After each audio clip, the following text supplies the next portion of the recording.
You know, Rebels, if you've been checking out some of my promotional ads on social media, you will be aware that I have been using a lot of AI programs to help me create ads. But you know what? There's a lot more uses for AI than just funny little videos. And I'd like to introduce one of our new sponsors, Podium. It is a leader in creating AI tools for podcasters. Now, let's say you've got a podcast, or maybe you're even thinking of doing a podcast. You're probably wondering, well, how can AI be integrated with your workflow? I'll tell you about Podium. As a podcaster, you know that writing show notes and creating chapters and transcribing episodes takes a lot of time, and it can cost you a lot of money too. But you know what? That's where Podium comes in. It's an AI tool designed specifically for creators and podcasters with the goal of making post-production tasks quick and easy. And in just a few minutes, Podium generates show notes, chapters, summaries, clips for social media, a full transcript, suggested episode titles, social media posts, and more. Whew, that's a lot of work for one little program. Your show notes are key to your podcast's success because it helps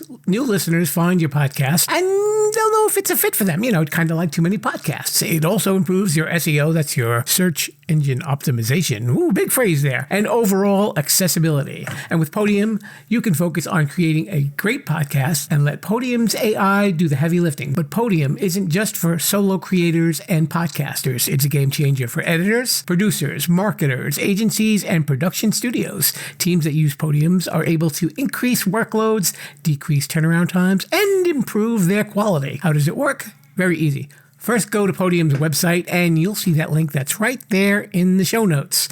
You get 3 hours free just to try it. Pretty cool, huh? And using that link also supports this show as well. And you know what else happens? Because I'm a good guy. You use my link, you will get 50% off for your first month. So visit the site, upload an MP3 file, and download your files, and that's it. And if you need anything else, you can use Podium GPT to generate articles and any marketing copy you might need in seconds. Instant show notes, transcripts, chapters for your podcast or channel. This will level up that podcast. So check out Podium today. The Sherpa Screening Room is a presentation of Too Many Podcasts, which is brought to you in cooperation with the SJ Network. If you're someone who'd like to appear on podcasts, contact Stephen Joyner at s-j-network.com. This show is hosted by Jim the Podcast Sherpa. With a name like that, you can't say I didn't warn you. Today's guest on the Sherpa Screening Room is screenwriter Ryan Cullen. Ryan is here to discuss his journey as a horror screenwriter. As for me, my favorite movie is The Hunchback of Notre Dame. I always love a hero with a twisted backstory. Coming to you from Sherpa Chalet in beautiful downtown Mount Podcastia, it's time for entertainment interviews in the Sherpa Screening Room. Grab an aisle seat and a bucket of popcorn, but don't crunch too loud or you'll miss the show. Now, here's your host, Jim, the Podcast Sherpa.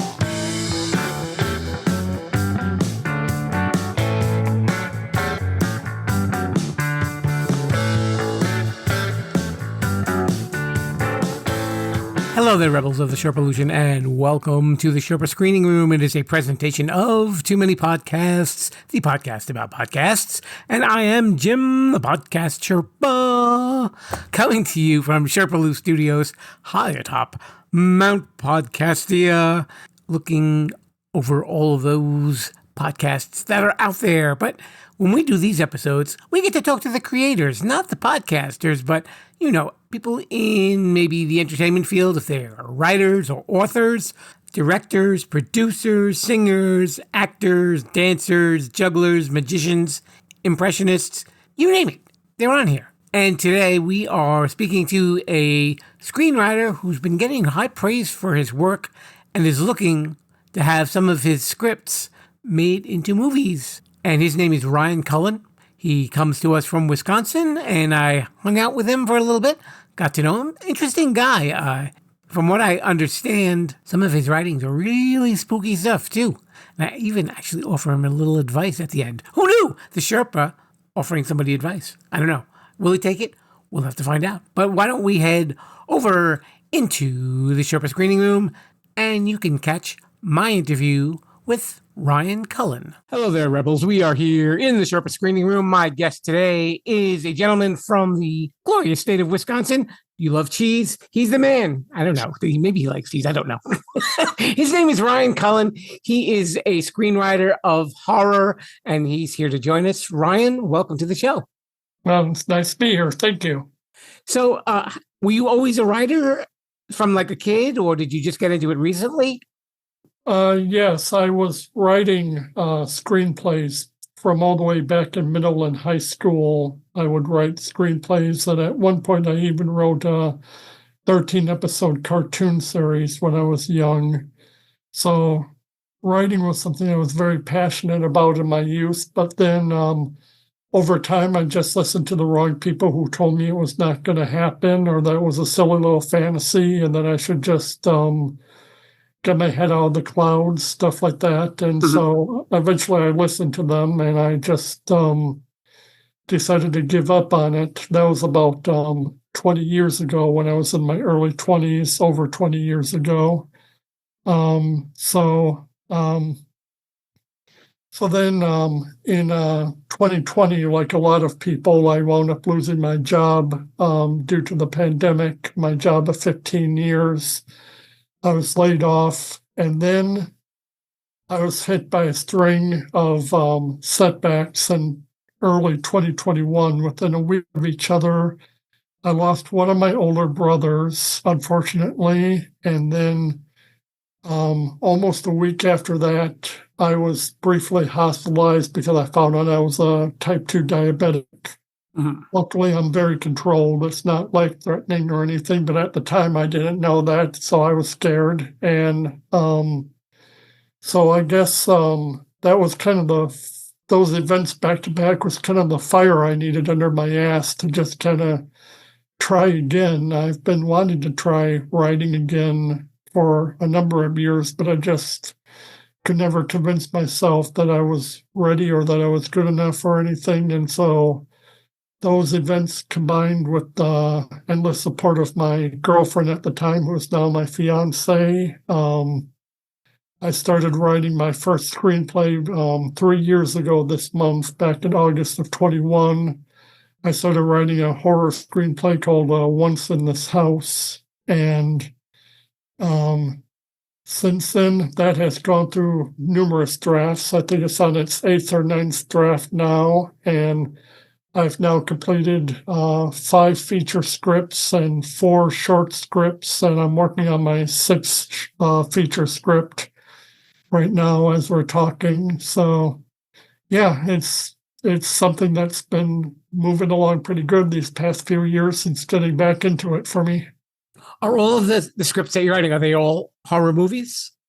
All but one are in the horror thriller genre, mainly the paranormal thriller or horror genre. It's a genre I've always enjoyed, and I think I have a knack for. But yeah, the only one that's not is a semi-autobiographical comedy drama that I don't know if I'll do anything with, but since it's kind of personal. But yeah, just that's the only one that's not horror.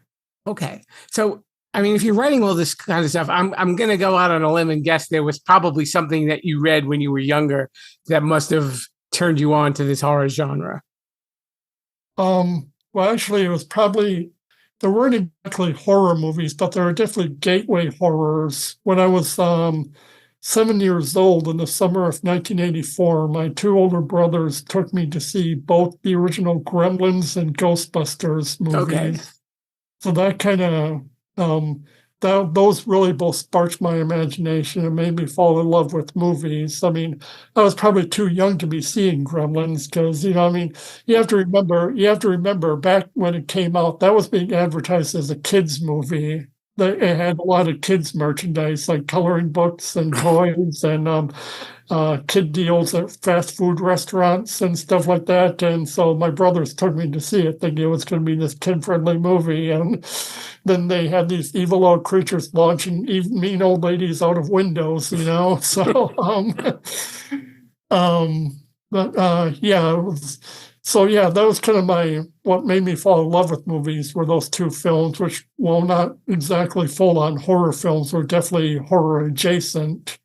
And then a few years later, when I was 10 years old, I was allowed to watch my first horror movie on TV, which was the original Poltergeist. Mhm. And that had such a huge impact on me. I just absolutely loved that movie. And I mean, I was terrified by it, but I would also just loved the whole experience. And I still love that movie to this day. It's still my favorite horror film of all time. And so, yeah, yeah, I guess from the beginning of my love of movies, I've always had kind of a love of the paranormal and stuff like that. So, A few years back, I was privileged enough to speak to Oliver Robbins, who actually played the son oh, in yes. that movie. And first of all, he's probably one of the nicest people you'd ever want to talk to. And Yeah. to hearing him recount the tales of filming that movie when he was a kid, Oh, I mean, which is fascinating. Didn't he almost die during the scene with the clown doll? Like that was actually choking him or something like that, and they didn't know, they thought he was acting or something. Yeah, he said he said that it was over really quick. He said he said I think it got a little bit blown out of proportion. He said something did grab my throat. He said, but somebody was right on top of it after it happened, so it wasn't like this big dramatic, scene like we were seeing in Goldberg. Yeah. And he was saying that Tobe Hooper would ask him, what are the things that you're afraid of? And one of the things that he mentioned were like the spooky doll, and there were these trees that were outside his home. And he incorporated that into the movie to kind of capture that real fear in the movie. Yeah. Is there any actors that you imagine in some of the roles in some of the scripts that you've written? Oh gosh, the thing that I love about horror is that you don't need name actors. You don't. I like the idea of maybe discovering somebody with these scripts or something. So many actors have gotten their start with horror. I mean, most famously, there's Johnny Depp with the original Nightmare on Elm Street. That was his first movie, and then not really recent, but more recent than that, even though she had worked before then, Naomi Watts got her really big Hollywood push with The Ring.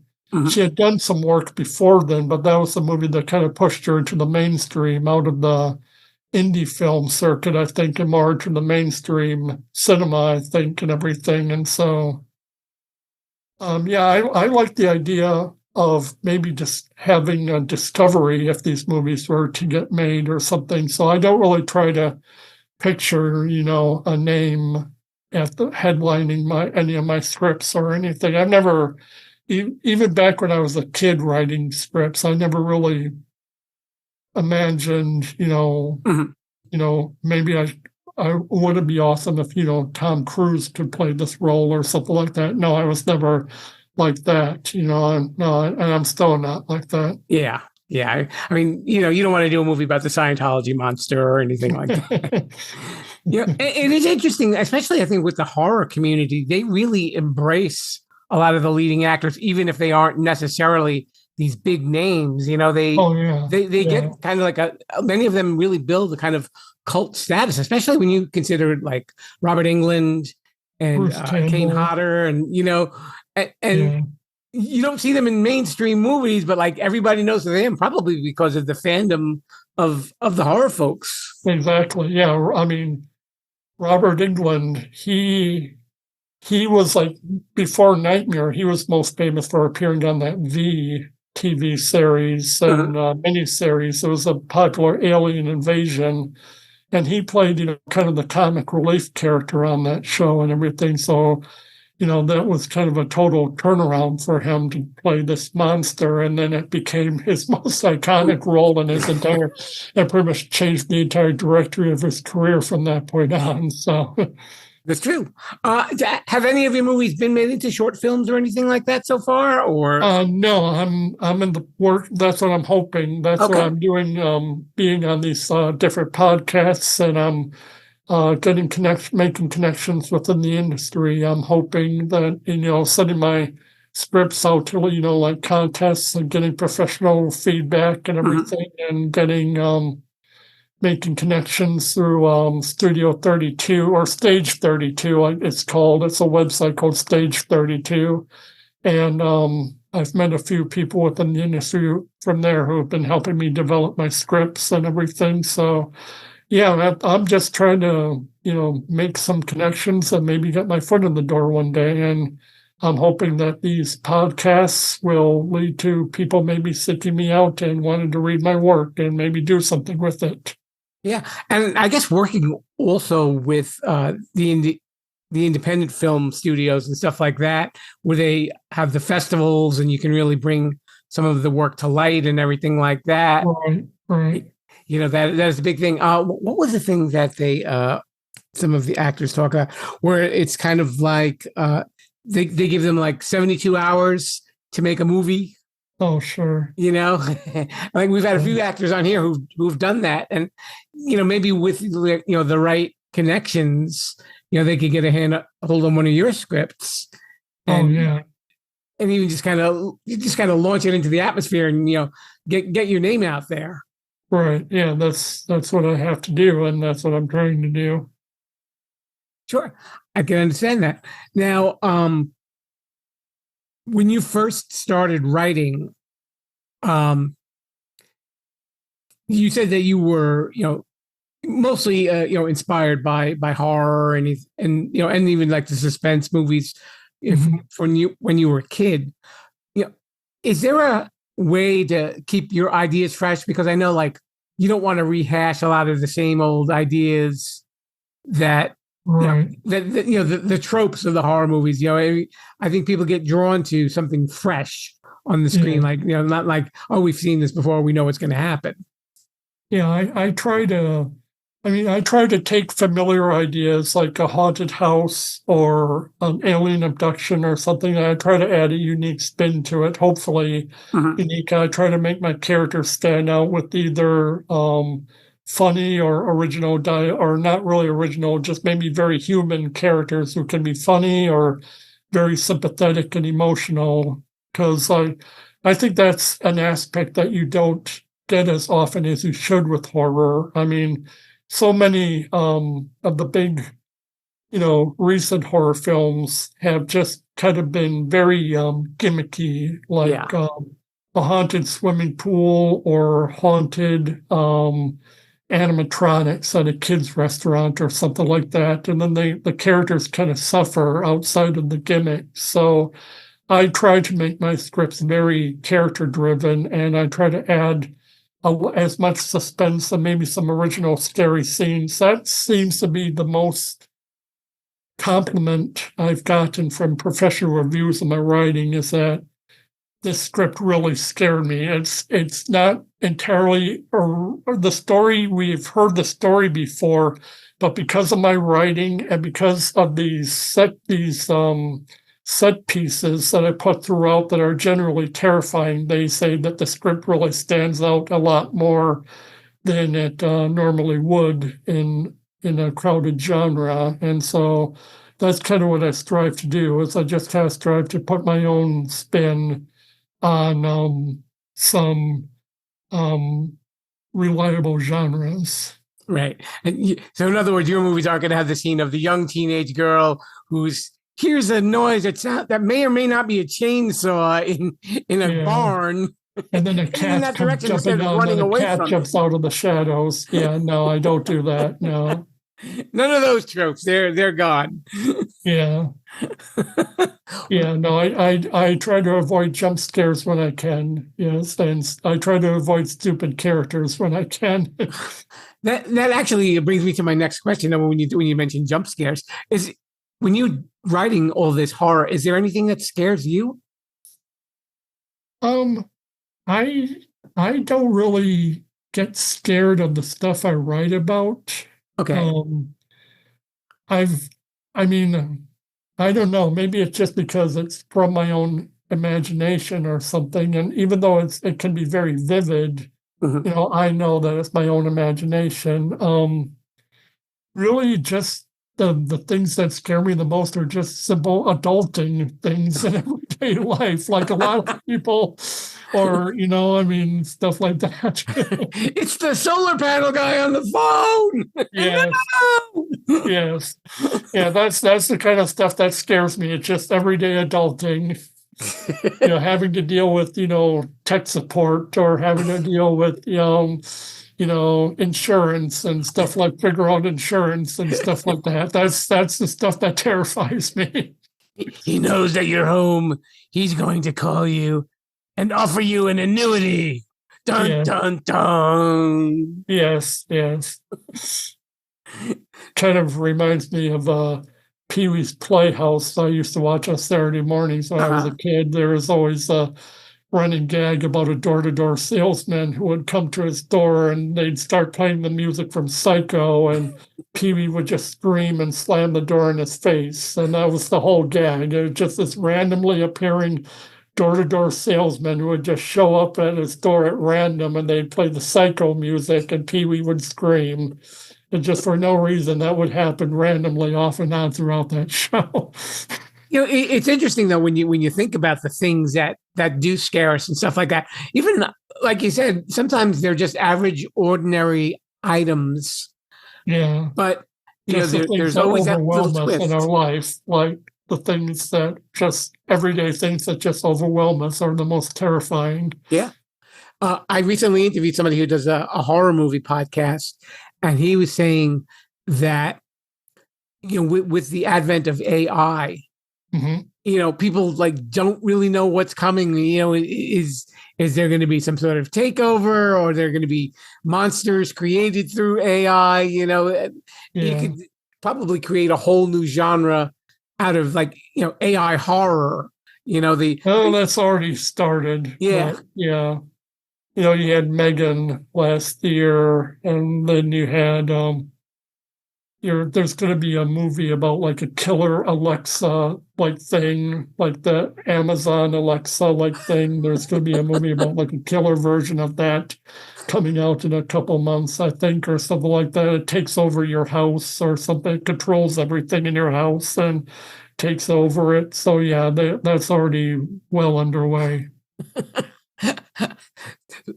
It makes me wonder if Jeff Bezos is going to want to cut of all of that. He'll be like, my original plan has come to fruition. Yes, exactly. Yeah. Obviously it's not called Alexa in the movie, but it's obviously supposed to be Alexa. So, yeah.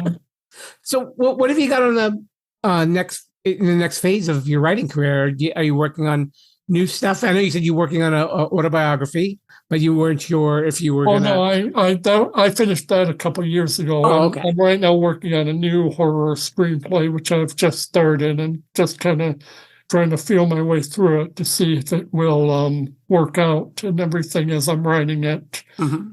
I kind of write by inspiration. I don't try to, storyboard or plan out. I don't do like a beat board. I know a lot of people believe in that method, but that's never really been my style. I just kind of write through inspiration, and it just kind of comes to me and everything. Even if it sometimes might take a couple days, I never get stuck for very long. So I'm just very fortunate. Do you just get like a small idea in your head, and as you're writing, you kind of expound on it? Is that... I kind of think of an opening scene, and if I like that, then I kind of try to expand on it and see in my head and see where the story would go from there. And if it seems to be building to something, then I sit down and I start writing it, and I kind of plan it out while I'm writing and everything, and I plan it out in my head, and I plan it out on paper, and it just kind of all comes together. So I don't want to put words in your mouth, Ryan, but you're in essence like visualizing it as a movie. Yeah, would that be right? Yeah, I do a lot of visualizing. Yes. Okay, and it's interesting that you said that the critics that have looked over your writing say that you're putting in very realistic dialogue, and that not getting hung up on the stereotypical quote unquote horror characters, and bringing a fresh view to the genre of horror? Well, I think they just appreciate how human and relatable the characters are. Mm-hmm. I try to give them a sense of humor when appropriate, and I try to give them very emotional scenes or backstories, or when I can. And I try to emphasize character and dialogue and just some very scary sequences that will help the script stand out, because there's only so much you could do with a haunted house or a monster or aliens and everything that hasn't already been done. So I just try to add small ways to add my personal touch to these ideas, and so far it seems to be making an impact with those who have read it.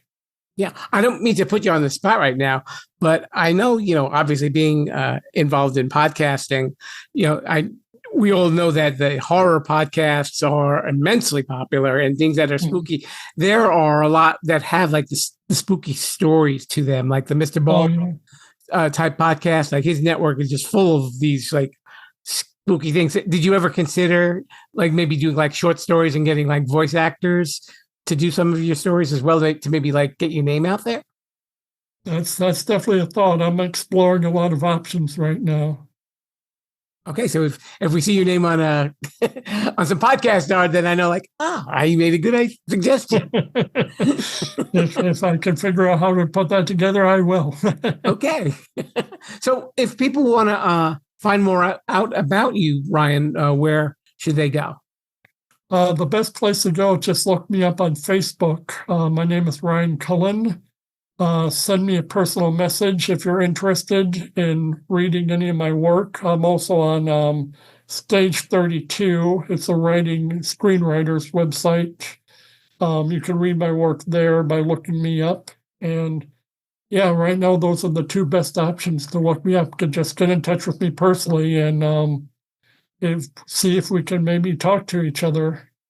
Yeah, hopefully, some of these podcast interviews will reach the right people and get your writing in the right path. Oh, thank you. I'm hoping. Ryan Cullen, thank you so much for coming on the show. Oh, yes, it's very nice to be here. Thank you. We're on that internet thingy at Sherpa-lu.com. Thanks a lot to Ryan Cullen for spending a little time here in the Sherpa Screening Room. We'll keep an eye out on his work and see where it might pop up on a spooky movie or TV show, on a big screen or a small screen or a really small screen or a really big screen near you. That's right. And if you like the show, you know what you can do. Just follow us on social media at Sherpa-lu, and you can keep abreast of what is going on with the show and what episodes are coming out. And I'd love to hear some of the comments you may have about some of the episodes. And if you've got any questions about anything regarding podcasts, or maybe you know somebody who wants to be on the show, hit me up at Sherpa-lu. And you can also hear the show on podcast apps everywhere, Sherpa-lu.com, and the Sherpa-lu YouTube page. See, so many choices, Rebels. And it's all free just for you to have a listen on your favorite podcast player.